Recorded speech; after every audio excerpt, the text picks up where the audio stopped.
안녕하세요. 오늘은 태어나서 처음 하는 진짜 경매 공부라는 책을 소개합니다. 이 책은 경사모 경매학원 원장이신 서승관 저자가 진행하고 있는 기초반의 강연 내용을 모두 담은 책입니다. 경매 초보자들에게는 꼭 필요한 내용들을 소개하고 있습니다. 오늘은 지난 시간에 이어 권리 분석에 대하여 소개하겠습니다. 그러면 책의 주요 내용을 살펴보도록 하겠습니다. 부동산 경매 전 등기부 등본부터 파헤쳐라. 가처분이 필요한 이유는 가처분이란 행위채권에 대한 보전처분이라 한다. 가압류는 금전채권에 대한 것이고 가처분은 채권 자체가 행위에 대한 것이다. 한마디로 어떤 행위채권을 청구하기에 이 현상을 동결시키는 것인데, 이러한 가처분의 종류에는 점유이전 금지 가처분과 처분 금지 가처분이 있다. 점유이전 금지 가처분이란 점유자가 점유를 이전하는 것을 금지하고 그 현상을 동결시키고자 하는 것인데, 흔히 인도명령 시에 활용한다. 낙찰된 부동산에 점유하는 자들 중에는 인도명령 대상이 있는데 더 이상 그 부동산에 머물 권한이 없기 때문에 해당 부동산을 비워줘야 하는 사람들을 말한다. 인도명령 신청은 실제 점유하고 있는 자를 상대로 한다. 만약 해당 부동산의 인도명령 대상자가 홍길동이라면 홍길동을 상대로 인도명령을 신청하는 것이다. 법원에서는 약 14일 후에 인도명령 결정을 내리고 이에 대한 결정문을 대상자에게 송달한다. 그런데 점유자가 자꾸 바뀌면 인도명령만 계속해야 되기 때문에 시간을 낭비하게 된다. 얼마나 짜증나겠는가. 이때 점유이전 금지 가처분을 통해 이 현상을 동결시킬 수 있다. 홍길동을 상대로 인도명령 시에 점유이전 금지 가처분을 같이 하게 되면 설사 점유자가 바뀐다 하더라도 인도명령이 효력이 발생한다. 인도명령은 곧 부동산을 인도하라는 행위에 대한 청구이다.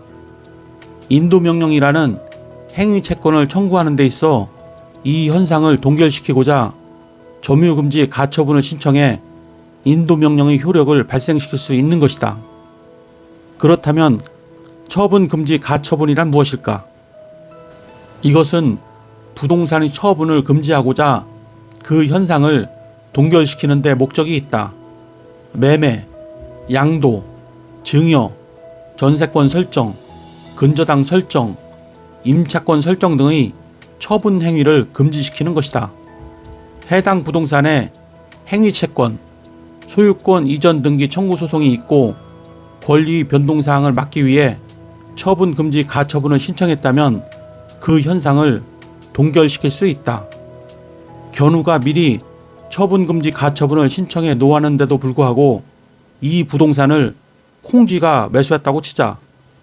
이 경우 콩쥐는 이러한 소송이 있을 거라는 것을 예상할 수 있기 때문에 선의 제3자가 아닌 악의가 된다. 견우는 처분 금지 가처분을 통해 이후 권리자들을 악의로 만들 수 있는 것이다. 이는 자신의 채권을 실현하기 위한 조치다. 가처분 이후에 권리 변동사항이 있다 하더라도 견우가 승소한다면 그 이후의 모든 권리자들에게도 효력이 있다. 그렇기 때문에 견우는 소유권을 정당히 취득할 수 있고 다른 권리자들은 전부 무효가 된다. 그리고 가처분에는 피보전 권리가 있는데 피보전 권리란 가처분을 신청하기 위한 요건이다. 간단히 말하자면 원고가 청구하는 권리라고 생각하면 된다. 즉, 위 경우 피보전 권리는 소유권 이전 등기 청구권이 된다. 가등기란 본등기의 순위 보전을 위해 하는 예비 등기로 아직 소유권을 취득하고 있지 않으나 이에 대한 예약자로서의 권리를 확보하기 위해 하는 것이다. 여기에는 소유권 이전 청구권 가등기와 담보 가등기가 있다. 소유권 이전 청구 가등기부터 알아보자. 매매 계약 시에 보통 매매대금 10%를 계약금으로 지급하고 중도금 날에 약 40%를 추가로 낸다. 매매 대금의 반을 송금하지만 계약금이나 중도금을 치른 것만으로는 소유권을 주장할 수 없다. 만약 이 상태에서 해당 부동산이 권리 변동 사항이 일어난다면 지급한 대금을 모두 잃게 되는 상황이 일어난다. 이러한 것을 방지하기 위해 우리는 가등기라는 제도를 활용할 수 있다. 가등기는 소유권을 이전받을 수 있는 권리로 가등기를 하는 동시에 순위를 보존할 수 있다. 가등기를 하면 차후에 다른 권리 변동 사항이 있다 하더라도 가등기에 의한 소유권 이전 본등기를 실행하면 그 이후 모든 권리들을 소멸시킬 수 있다. 이번엔 담보 가등기에 대해 살펴보자.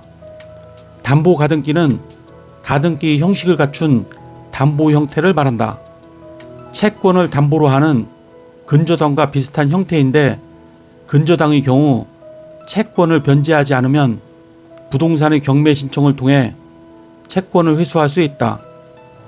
반면 담보 가등기는 채권자와 채무자 또는 제3자 사이에서 대물 변제 예약 또는 매매 예약 등을 하고 동시에 채무자가 채무를 이행하지 않을 때 발생하게 될 장래의 소유권 이전 청구권을 보존하기 위해 하는 것이다. 경매에서 담보 가등기가 많이 나오는데 그 이유는 소유권 이전 청구권 가등기를 했다 하더라도 이 가등기권자는 경매 절차에서 담보 가등기로 권리를 행사할 수 있기 때문이다. 경매 개시 결정이 나고 이해관계인들에게 송달을 하는데 이때 가등기권자가 배당 요구, 채권 신고를 하게 되면 이 가등기는 담보 가등기로 권리가 바뀌게 된다. 아무런 조치를 취하지 않는다면 이 가등기는 소유권 이전 청구권 가등기가 된다. 경매에서의 담보 가등기는 근저당과 효력이 같기 때문에 소유권을 이전받을 수 있는 권리는 없고 근저당권처럼 배당만 받고 소멸하게 된다. 말소기준 권리를 알면 경매를 할 수 있다. 말소기준 권리란 가장 먼저 말소기준 권리를 찾아야 한다. 부동산을 경매로 낙찰받기 위해 마음에 드는 물건의 등기부 등본을 살펴보면 근저당, 압류, 전세권 등이 그물처럼 얼기설기 엉켜있는 것을 자주 볼 수 있다. 이 중에는 낙찰자가 인수해야 할 권리도 있고 그렇지 않은 권리도 있다. 무엇을 기준으로 인수할 것과 말소될 것을 나눌 수 있을까? 바로 말소기준 권리를 기준으로 인수될 것과 말소될 것을 나눈다. 등기부 등본에 보이는 여러 권리 중의 하나를 기준 권리로 삼는데 이것이 말소 기준 권리다. 이 권리를 기준으로 선순위에 있는 권리는 낙찰자, 매수인이 인수하고 후순위에 있는 권리는 소멸한다. 말소 기준 권리가 될 수 있는 권리는 근저당, 압류, 가압류, 담보 가등기, 경매 기입 등기가 있다. 이 중에서 시기적으로 가장 빠른 권리를 말소 기준 권리로 보고 말소 기준 권리 이후에 모든 권리는 소멸한다. 말소 기준 권리와 인수, 소멸, 소멸되지 않는 권리. 첫 번째, 인수, 선순위, 가등기, 가처분, 환매 등기, 임차인, 등기된 임차인, 지상권, 지역권, 전세권. 두 번째, 말소 기준 권리, 근저당, 압류, 가압류, 담보 가등기, 경매 기입 등기. 세 번째, 소멸, 후순위, 가등기, 가처분, 환매 등기, 임차인, 등기된 임차인, 지상권, 지역권, 전세권. 네 번째, 소멸되지 않는 권리, 가처분, 건물 철거, 법정 지상권, 분묘 기지권, 유치권. 전세권도 말소기준 권리가 될 수 있다. 말소기준 권리가 될 수 있는 권리에는 근저당, 압류, 가압류, 담보 가등기, 경매 기입 등기가 있다고 설명했다. 그런데 전세권도 경매 절차에서 말소기준 권리가 되는 경우가 있다. 전세권이 말소기준 권리가 되기 위해서는 아래 세 가지 요건을 충족해야 한다. 첫째, 건물 전체에 대한 설정이어야 한다. 둘째, 최선순위 전세권이어야 한다. 셋째, 경매를 신청하거나 배당 요구를 해야 한다. 전세권이 경매 절차에서 소멸하는 경우, 선순위 전세권이라도 경매 절차에서 소멸하는 경우가 있다. 언제 소멸되는 것일까? 두 가지 경우에 전세권이 소멸된다. 바로 전세권자가 경매 신청을 하거나 배당 요구를 했을 때다. 전세권자가 경매를 신청하거나 배당 요구를 한다는 것은 보증금을 돌려받겠다는 뜻이다. 보증금을 돌려주면서 그 권리까지 존속시킨다면 권리를 2번 인정하는 것이다. 그러므로 이 경우에는 소멸하게 된다.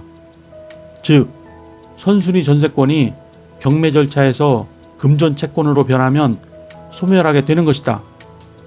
네, 이상으로 책의 주요 내용을 살펴보았고요.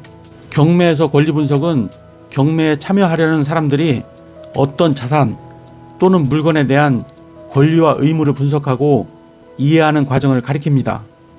이러한 권리 분석은 경매에 참여하는 개인이나 기업이 어떤 자산을 구매하거나 입찰을 제출하기 전에 중요한 역할을 합니다.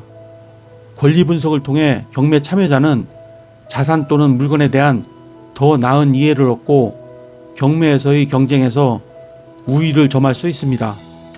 또한 이를 통해 미래의 잠재적인 문제나 부담을 사전에 파악하고 대비할 수 있습니다. 그러면 다음 시간에 뵙겠습니다. 감사합니다.